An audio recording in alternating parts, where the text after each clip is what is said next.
Makasadya lang tanggap financial at food assistance reng 322 cancer patients king Mabalacat City kay bat mi pailalam king assessment at verification aggewa ning Mabalacat City Government.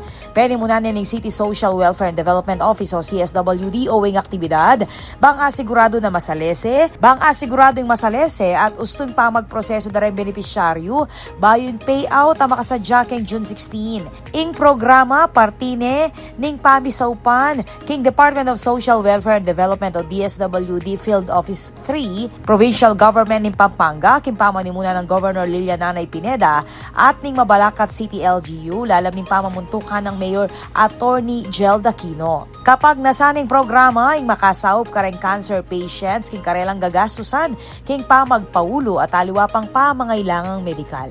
Ako po, Patricia Mamangon para king News Force Pampanga. Balitang tutuking Balen, susuyo.